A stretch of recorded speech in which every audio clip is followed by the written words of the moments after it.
Hi everyone, I'm going to be doing my 30-week pregnancy vlog today. One of my New Year's resolutions is to be a better vlogger, and I also want to be more specific in these last couple of weeks of pregnancy, because you never know, babies could come at any time. I mean, I really wouldn't want her to come this early. I'm 31 weeks today, but you know, I do want my thoughts and my feelings on video as much as possible. So, yeah, okay, I'm 31 weeks exactly today, and I'll start this off by going back to week 29. I forgot to mention in the week 29 vlog that on 29 weeks and 1 day, I was able to get her heartbeat with the stethoscope. I did not buy a Doppler for this pregnancy. I just felt like I would be too obsessed with it, and I'm still happy that I didn't buy the Doppler. But however, I was researching when I could hear it on my stethoscope. I heard different rumors about when, I shouldn't say rumors, different information about when you could hear it. I guess some people hear it at different times. I had been trying since about, excuse me, I had been trying since about 24 weeks. And I finally got it at 29 weeks and 1 day. So if you're further along in your third trimester and you didn't get a Doppler, you can go to get a stethoscope at any place where they sell medical supplies or scrubs, and you can get one for $5-6. Get the cheapest one you can find. Usually, in my experience as a nurse, the cheapest ones are the better ones anyway. I have a cheap one, and then I have an expensive one, a Littman. But I can hear it on both equally. So, you know, anyway, if you guys are interested. So that was at the end of, or the beginning of week 29. For week 30, it's still not much of a change. Lots and lots and lots of heartburn. The heartburn, I swear, gets worse every week. I have done everything on the list she told me I can do. Pepsid, which takes the edge off but doesn't take it away. Tums, which Tums actually works better than the Pepsid, but I find myself having to eat them all day. Like, you have to take them hourly or every couple of hours for them to keep working, and they have calcium in it, and I don't want to overdo the calcium. So, yeah, nothing's really doing it. I know there are a lot of home remedies, which I've tried too. There is the mustard remedy, which works to me like Pepsid works. I mean, excuse me, like the Tums works. I would just have to eat mustard all day long, spoonful of mustard, but it does work if you guys are curious. It does work for me and several other YouTubers. There's also the baking soda, where you add baking soda water to water and drink that. That does work too, but again, I'd have to constantly do it. I've tried before I got diagnosed with gestational diabetes, milk worked, like whole milk, cow's milk. But now that I have diabetes, I can't drink it at all. And almond milk certainly doesn't work. So, yeah, that's out for me. But if you don't have diabetes, try whole milk. That helped me a lot. If you guys know any other home remedies that I haven't tried, let me know.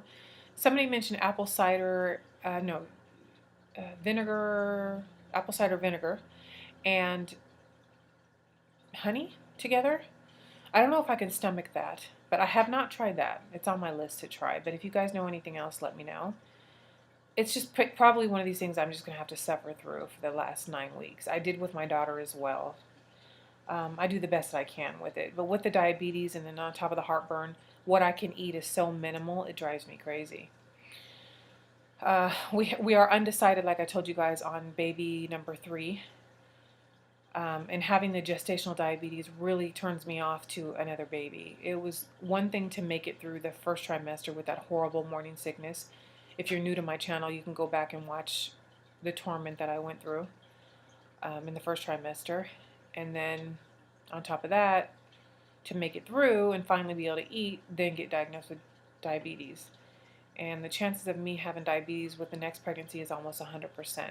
The dietitian and the nurse both say, yeah, you'll probably have it again. So that really turns me off to being pregnant again.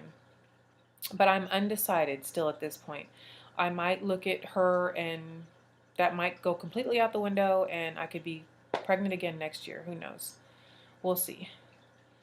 What else in week 30? Nothing really, you know, I'm just uncomfortable. It's difficult to sleep, all typical. She's moving like she's supposed to. She just feels like she's getting heavier. The movements are easier to put up with. They used to be painful, but now that she's getting bigger, she can't move as much because there's only so much room. So I'm doing my fetal kick counts as per the doctor. And yeah, so 9 weeks left to go. And because of the diabetes, I will be having her on or before March 10th. I'm not allowed to go overdue with her. So yeah, that's coming up pretty quickly. We have our hospital tour on January 19th. I have yet to go to a breastfeeding class. I've got to do that sometime at the end of January or February because I have my baby shower in February. So I've got to do that as well. And I still am working on that breastfeeding supplies or must-haves video, which I will, of course, after the baby's born, have to do another one and let you guys know what I used and what I didn't use. And the diaper bag and hospital bag videos, they'll come sometime in February, I'm sure. But other than that, I'm feeling pretty pregnant. Nothing really new going on. Yeah, okay, let me show you my 31-week belly. Excuse me. Man, I hope I can show you. Maybe I can just get on my knees. Ugh.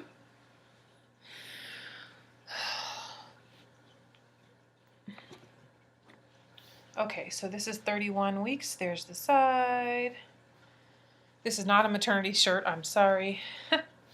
There's the front. There's the side. I did it on my knees. That's my little fish tank in the background there. Sorry about that.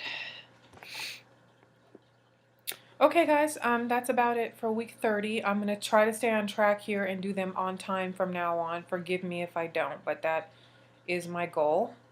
Any questions or comments, leave them below as always. Take care. Bye.